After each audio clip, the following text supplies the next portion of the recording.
Bonjour et bienvenue sur Zen et Yogi, tout un état d'esprit, le podcast qui vous veut du bien. Cette semaine, on va parler de ce que l'on veut obtenir à tout prix, quand on ne lâche rien, de tout ce que l'on s'impose parfois avec beaucoup de stress et des conséquences quand on échoue ou quand on réussit. Mêlant philosophie et expérience, nous allons voyager un peu. Attachez vos ceintures, nous décollons.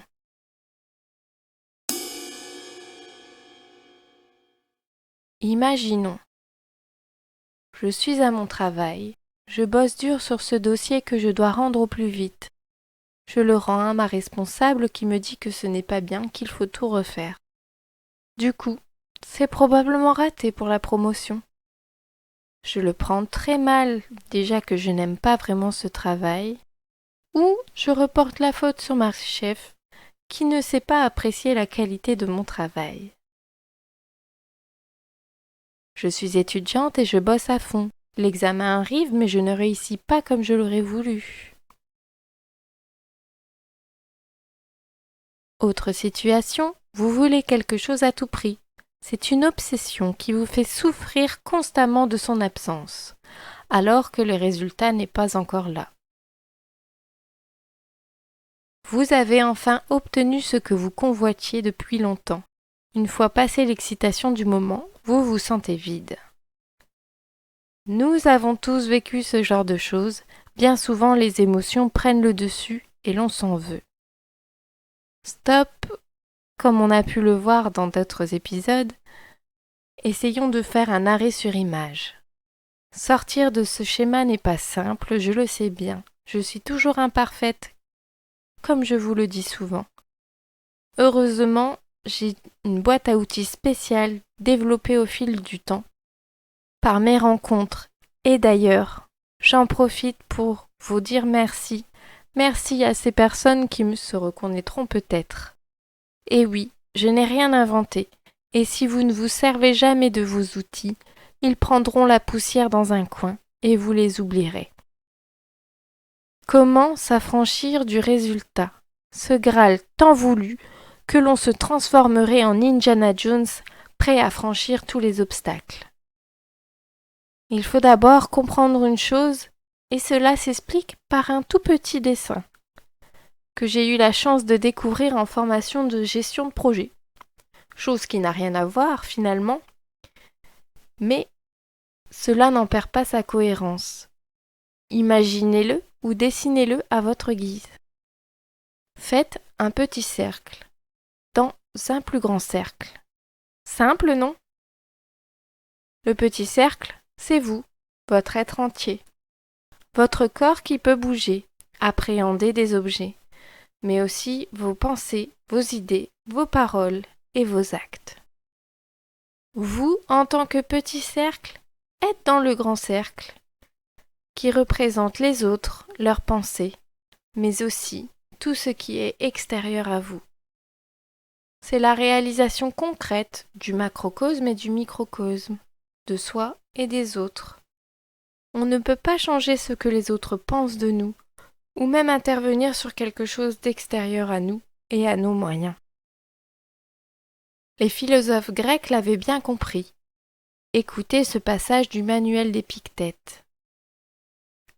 Il y a des choses qui dépendent de nous. Il y en a d'autres qui n'en dépendent pas.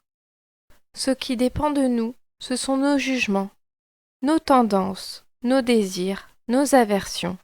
En un mot, toutes les œuvres qui nous appartiennent. Ce qui ne dépend pas de nous, c'est notre corps, c'est la richesse, la célébrité, le pouvoir. En un mot, toutes les œuvres qui ne nous appartiennent pas. Par exemple, vous pouvez ne pas aimer ce podcast, pour tout un tas de raisons, et c'est bien votre droit. Si j'ai des écoutes, tant mieux. Cela aide peut-être certaines personnes. En tout cas, je fais de mon mieux et j'y prends beaucoup de plaisir. Mon intention est de vous aider et je ne reste pas focalisée sur le nombre d'écoutes. De même, avez-vous déjà remarqué notre comportement quand on échoue? On peste beaucoup sur soi, sur les autres. On cherche bien souvent une cause. Il nous faut trouver la raison qui nous a fait échouer. Il y a cette citation d'Épictète encore que j'aime beaucoup. C'est la marque d'un petit esprit de s'en prendre à autrui lorsqu'il échoue dans ce qu'il a entrepris. Celui qui exerce sur soi un travail spirituel s'en prendra à soi-même. Celui qui achèvera ce travail ne s'en prendra ni à soi ni aux autres. La philosophie du yoga m'invite aussi à accueillir et à me défocaliser du résultat. Accueillir ce qui se passe autour de moi, que ce soit bon ou mauvais. Être dans l'instant présent et pas dans un futur éventuel. Faire de mon mieux. Une régularité et un non-attachement. En plus, bien souvent, l'échec nous fait autant avancer, voire plus encore que la réussite. La voie du Dao dans la sagesse chinoise est une voie qui m'aide aussi beaucoup en la matière. On dit bien Dao, même si on l'écrit Tao. Dans le Dao De Jing, il est posé la question de savoir quelle est la différence entre la réussite et l'échec. Peut-être que les deux nous font avancer. Il en est de même, écoutez ce passage. Gloire ou intégrité, quel est le plus important? Argent ou bonheur, lequel a le plus de valeur? Succès ou échec, lequel est le plus destructeur? Si tu attends des autres ton épanouissement, tu ne seras jamais vraiment comblé. Si ton bonheur dépend de l'argent, tu ne seras jamais heureux avec toi-même. Sois content de ce que tu as. Réjouis-toi de la réalité telle qu'elle est. Quand tu comprends que rien ne manque, le monde entier t'appartient. C'est sur ces belles paroles que je vais terminer mes propos. Pour ne pas déroger à la règle, voici la rubrique livre. Et aujourd'hui, je vous partage tout naturellement le fameux Dao De Jing par Lao Tzu, le Dao étant la vie, la voie ou encore la vérité, bien que cela reste réducteur. Et comme je vous ai déjà parlé du manuel d'Épictète, je vous partagerai plutôt l'obstacle et le chemin de Ryan Holiday, dans lequel ce dernier nous invite à faire de nos échecs notre plus grande force. Voilà, j'espère que cela vous a plu. N'hésitez pas à liker, partager et à vous abonner selon votre plateforme.